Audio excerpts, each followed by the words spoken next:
Good morning all of you. This is Aruna Bhagwatiya, your biology teacher.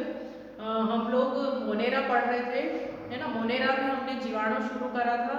मैंने आपको बोल दिया था कि अब से मैं जीवाणु स्टार्ट करने जा रही हूँ, बैक्टीरिया को स्टार्ट करने जा रही हूँ। तो बैक्टीरिया जो होता है, बैक्टीरिया अपने आप में ही बहुत सारी चीज़ों को संजो कर रखता है। मतलब कि उसमें बहुत सारी चीज़ें हैं जो हमको पढ़ना होती है कि बैक्टीरिया की संरचना क्या होती है, उसका इतिहास क्या है, उसका आकार कैसा होता है, उसकी आकृति कैसी होती है ना। तो हमने इतिहास पढ़ लिया था। इतिहास में हमने ये चीज़ें पढ़ ली थी कि जो बैक्टीरिया होते हैं उनके नाम किसने दिया था, उनकी सबसे पहले डिस्कवरी या खोज का श्रेय किसको जाता है, फादर ऑफ बैक्टीरियोलॉजी किसको कहते हैं, फादर ऑफ मॉडर्न बैक्टीरियोलॉजी किसको कहा जाता है। तो हमने ऑलमोस्ट इसका इतिहास जो है वो डन कर लिया था, कंप्लीट कर लिया था। आज जो मैं टॉपिक ले रही हूँ वो है आकृति ऑफ या फिर शेप ऑफ बैक्टीरिया, या बैक्टीरिया का जो आकार होता है वो अलग अलग होता है। अगर देखा जाए तो जो बैक्टीरिया होते हैं वो एक दूसरे से भिन्न होते हैं। बैक्टीरिया की एक ही प्रकार की प्रजाति नहीं उपस्थित होती है पूरी प्रकृति में। क्यों नहीं होती है? क्योंकि अगर हम देखें तो बैक्टीरिया का रहने का स्थान अलग अलग होता है, ये मैं ऑलरेडी बता चुकी हूँ। या इससे भी ऊपर अगर हमको जाना है तो बैक्टीरिया दो प्रकार के होते हैं। एक बैक्टीरिया ऐसे होते हैं जो हमारे लिए लाभकारी होते हैं, और दूसरे जो होते हैं हमारे लिए हानिकारक होते हैं। अगर हम इनको अलग अलग भागों में बांट रहे हैं, मतलब कि इनका स्वभाव क्या है, अलग अलग है। क्यों है स्वभाव अलग अलग? एक हमारे लिए उपयोगी हो गए और दूसरे कैसे हो गए, हमारे लिए हानिकारक हो गए। तो स्वाभाविक सी बात है, अगर इनमें स्वभाव में इनमें भिन्नता है तो इनके आकार और आकृति में भी भिन्नता होगी। तो इनका आकार अगर हम देखें या इनका इसकी संरचना अगर हम देखें, अगर हम बायो की लैंग्वेज में बात करें तो संरचना, सामान्यतः अगर देखा जाए तो जीवाणुओं की संरचना में बहुत अधिक भिन्नता होती है। क्यों भिन्नता होती है? क्योंकि इनकी संरचना जो होती है अलग अलग होती है ना। तो ये जो भिन्नता होती है इसी के आधार पर जो है आज हम पढ़ेंगे कि जीवाणुओं के आकृति जो होती है या आकार जो होता है वो कितने प्रकार का होता है। अब जीवाणु का मैंने ऑलरेडी आपको बता दिया कि अगर दो भागों में हम इनको बांट रहे हैं, तीसरा हम इनको इस आधार पर भी बांट सकते हैं कि जितने भी जीवाणु होते हैं वो रहने के स्थान पर भी अलग अलग होते हैं। कुछ ऐसे होते हैं जो मिट्टी में पाए जाते हैं, तो मिट्टी में जो बैक्टीरिया होंगे ऑब्वियसली उनका साइज या शेप जो होगा वो अलग होगा। दूसरे जो बैक्टीरिया जो एयर में मौजूद होते हैं, जो हवा में मौजूद होते हैं, वो अलग होंगे। ऐसे बैक्टीरिया जो हमारे शरीर के अंदर होते हैं और जो शरीर के बाहर होते हैं वो अलग होंगे। जो जीवों में या फिर जो जानवरों में बीमारियां फैलाते हैं, जानवरों के शरीर के ऊपर होते हैं, वो बैक्टीरिया अलग होंगे।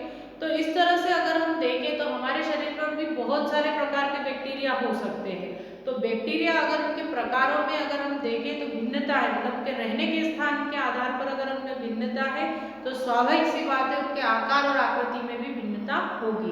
तो आज हम यही पढ़ेंगे कि जो बैक्टीरिया होते हैं उनका आकार या आकृति जो होती है उसके आधार पर उन्हें कितने भागों में बांटा गया है ना। अगर हम देखें तो जो बैक्टीरिया होते हैं उनको आकृति के आधार पर 5 भागों में बांटते हैं। ये आपको इंग्लिश में इसलिए पढ़ाया जा रहा है ताकि आपको डायग्राम लर्न हो जाए। फर्स्ट जो बैक्टीरिया होते हैं उसको बोलते हैं स्फेरिकल या कोकस। कोकस इसलिए बोला जाता है क्योंकि इसका जो इन्वेंशन हुआ है वो, ये एक वर्ड है जिसको लैटिन वर्ड बोलते हैं। उसका एक मीनिंग होता है, उसका मीनिंग होता है ग्रेन्यूल्स या कण, है ना। अब ग्रेन्यूल्स, स्फेरिकल का मतलब क्या हो गया, गोलाकार हो गया। तो ऐसे बैक्टीरिया जो आकार में कैसे हो, गोलाकार हो, उनका सॉरी शेप कैसा हो, गोल हो। और कोकस, कोकस मतलब ग्रेन्यूल्स, मतलब कि कणों के रूप में हो, तो ये कैसे होते हैं, कणों के रूप में होते हैं। और ये सबसे सूक्ष्म बैक्टीरिया होते हैं जिनको हम बोलते हैं गोलाकार या कोकस बैक्टीरिया। अगर गोलाकार बैक्टीरिया को हम देखें तो ये 6 अलग अलग भागों में बटे होते हैं। सबसे पहला होता है माइक्रोकोकस। माइक्रोकोकस जो होते हैं ये सबसे सूक्ष्म होते हैं और सिंगल ग्रेन्यूल होते हैं। आप देखो इसमें एक ही गोला आपको दिखेगा, तो एक गोला मतलब ये होता है कि एक ही ग्रेन्यूल होता है। क्योंकि हम इसको नेक्ड आइज से नहीं देख सकते, इनको देखने के लिए हमको क्या चाहिए होता है, माइक्रोस्कोप ही चाहिए होता है। तो इस तरह के बैक्टीरिया जो सिंगल ग्रेन्यूल में होते हैं या एक ही कण के रूप में मौजूद होते हैं और जो आकृति में कैसे होते हैं, गोल होते हैं, उनको क्या बोलते हैं, माइक्रोकोकस। क्या बोलेंगे, माइक्रोकोकस। अगर मान लीजिए ये जो कोकस होता है, ये जो ग्रेन्यूल होता है वो दो संरचना बनाता है। आप देख रहे होंगे इसके पास वाले में दो ग्रेन्यूल्स आपको जुड़े हुए दिख रहे हैं। तो अगर दो ग्रेन्यूल्स अगर इस तरह से किसी बैक्टीरिया में या कोई किसी में होते हैं, या इस तरह का अगर कोई बैक्टीरिया होता है तो उसको क्या बोलते हैं, डिप्लोकोकस। अब डिप्लो का मतलब क्या होता है, दो होता है, डिप्लो मतलब कि 2। तो कोकस मतलब कि ऑलरेडी बैक्टीरिया का जो शेप है उसको हम क्या बोल रहे हैं, कोकस बोल रहे हैं। तो इस तरह के बैक्टीरिया जिसमें 2 गोले आपको दिखेंगे तो उसको हम क्या बोलते हैं, याद करने का इसका तरीका बहुत अच्छा है, इसको हम बोलेंगे डिप्लोकोकस। थर्ड जो आता है इसको बोलते हैं स्ट्रेप्टोकोकस। अब स्ट्रेप्टोकोकस का मतलब क्या होता है, स्ट्रेप्टो का मतलब होता है एक रिबिन जैसी संरचना। तो जब ये जो गोले होते हैं ये कैसे बना लेते हैं, एक रिबिन बना लेते हैं। जो कोकस होते हैं वो क्या बना लेते हैं, ये स्फेरिकल जो शेप होता है उनका वो क्या बनाते हैं, एक रिबिन जैसी संरचना बनाते हैं। और इनकी संख्या क्या होती है, 2 या 4 या उससे ज्यादा होती है। तो उसको हम क्या बोलेंगे, स्ट्रेप्टोकोकस। तो ये सब नाम से ही आपको याद कर लेना। अगर इसकी इमेज आपके ब्रेन में है तो आप ऑलरेडी इसको एक्सप्लेन कर सकते हो, ठीक है। फर्स्ट कौन सा हो गया, माइक्रोकोकस हो गया जिसमें सिंगल ग्रेन्यूल होता है। सेकंड डिप्लोकोकस हो गया जिसमें डबल ग्रेन्यूल होते हैं। थर्ड स्ट्रेप्टोकोकस जिसमें 4 से ज्यादा ग्रेन्यूल होते हैं। आपको दिख रहे होंगे पूरी रिबन दिख रही है उसमें, तो उसको हम क्या बोलेंगे, स्ट्रेप्टोकोकस। नेक्स्ट जो होता है उसको बोलते हैं टेट्राड। टेट्राड का मतलब क्या होता है, टेट्राड का मतलब होता है 4। टेट्रा मतलब 4। तो जब 4 ग्रेन्यूल्स जो होते हैं बंच जैसे जुड़े होते हैं इस तरह से, तो उसको हम क्या बोलेंगे, टेट्राड बोलेंगे। होता ये क्या है, स्फेरिकली शेप इसका कैसा है, गोली है, पर जुड़े कैसे हैं, चारों कोने पर, जैसे 4 बॉल आपने एक साथ रख दी हो, तो उसको हम क्या बोलते हैं, टेट्राड बोलते हैं। अगर मान लीजिए ये अनबैलेंस या फिर ऐसा कहे आसपास जुड़े हो पर इनकी नंबर्स क्या हो, 4 से ज्यादा हो, तो जब इनकी नंबर 4 से ज्यादा होती है तो उसको हम क्या बोलते हैं, सार्सिनी।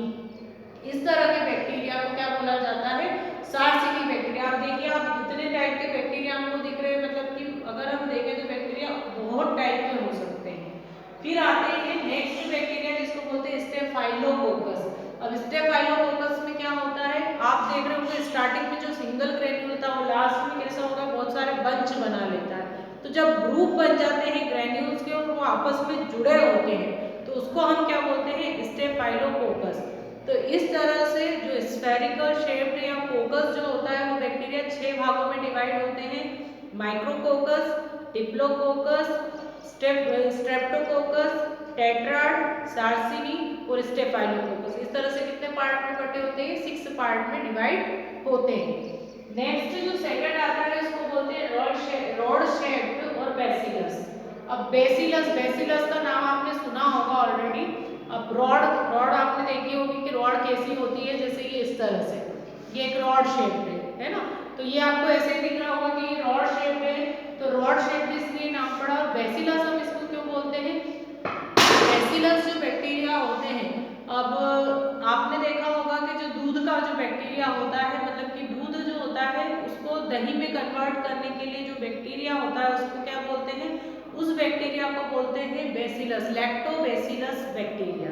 तो इस तरह के जो बैक्टीरिया होते हैं वो कहाँ होते हैं, जो दूध को दही में बदलते हैं उसमें ये पाए जाते हैं। पर इनके शेप कैसे होते हैं, इनका शेप होता है रॉड शेप। तो फर्स्ट इसमें कौन सा है, सिंगल बेसिलस। अब इसमें जब एक ही रॉड प्रेजेंट होती है, सिंगल रॉड है, तो उसको हम क्या बोलेंगे, सिंगल बेसिलस। अगर मान लो इसमें डबल है, रॉड कितनी हो गई, डबल आपको दिख रही है, तो इस तरह के जो बैक्टीरिया होते हैं उसको क्या बोलते हैं, डिप्लो बेसिलस। डिप्लो मतलब कि 2, और बेसिलस तो ऑलरेडी इसका नाम है ही सही। थर्ड जो आता है उसको बोलते हैं स्ट्रेप्टोबैसिलस। स्ट्रेप्टो मतलब कि स्ट्रेप्ट बना लिए, एक रिबिन अगर वो बना लेते हैं तो उसको क्या बोलते हैं हम, स्ट्रेप्टोबैसिलस बैक्टीरिया। ये नाम से ही सब डिफाइन हो जाते हैं और आपको इससे ही याद हो जाएंगे। अगर आपने ये वीडियो अच्छे से देखी तो आपको ऑलरेडी ये लर्न हो जाएगा। आ गया समझ में। तो इस तरह से रॉड शेप्ड जो बैक्टीरिया होते हैं उसको बेसिलस बैक्टीरिया भी बोलते हैं।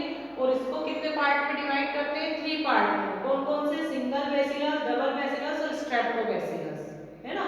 इनके तीनों में चेंजेस आपको दिख रहे होंगे। इसमें सिंगल रॉड होती है, इसमें डबल रॉड होती है, और इसमें 2 से ज्यादा या 3 से ज्यादा जब होती है रॉड्स और एक रिबन अगर बन जाती है तो उसको क्या बोलेंगे, स्ट्रेप्टोबैसिलस बैक्टीरिया।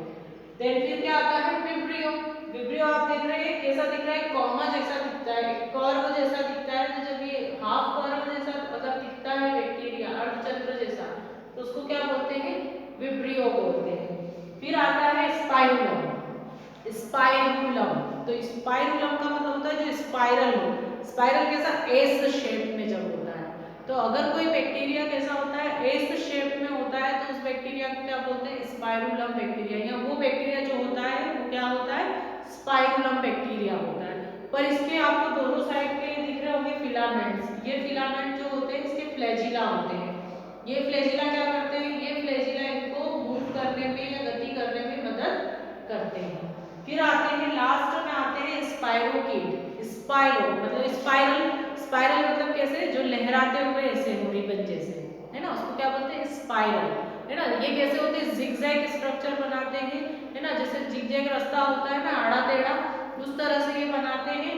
तो स्पाइरोकीट जो बैक्टीरिया होते हैं वो एक तरह से लहरदार संरचना बनाते हैं। जैसे आपने चद्दर देखा होगा, चद्दर जो रहता है जो घर के ऊपर छत पर लगाते हैं उसमें कैसे लहर दिखती है, वैसे सिंगल लहर आपको ये दिखते हैं। तो लहरीदार जब ये बैक्टीरिया होते हैं तो उसको क्या बोलते हैं, स्पाइरोकीट। तो इस तरह से नाम से ही और डायग्राम से बहुत अच्छे से एक्सप्लेन हो जाता है। तो आपको इसके नाम याद करने हैं, अगर आपने इसके नाम याद कर लिए तो आपको शेप और साइज इनके ऑलरेडी पता चल जाएंगे।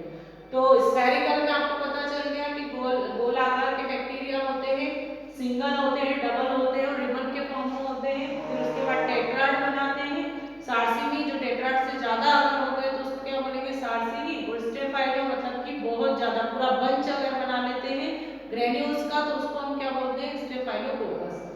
वैसे रिबन शेप्ड होते हैं, है ना, रिबन शेप्ड में सिंगल बेसिलस होते हैं, डिप्लोबैसिलस होते हैं, स्टेफाइलोबैसिलस होते हैं, स्ट्रेप्टोबैसिलस। फिर होता है विब्रियो जो कि कॉमा शेप में होता है, स्पाइरलम जो कि स्पाइरल एस शेप में होता है, और स्पाइरोकीट जो कि स्पाइरल पूरा रिबन जैसा होता है। तो इस तरह से जो होता है ये एक पर्टिकुलर टॉपिक आपका कंप्लीट हुआ है। ये आ जाता है क्वेश्चन कभी कभी कि जीवाणुओं को आकृति के आधार पर या आकार के आधार पर कितने भागों में बांटा गया है।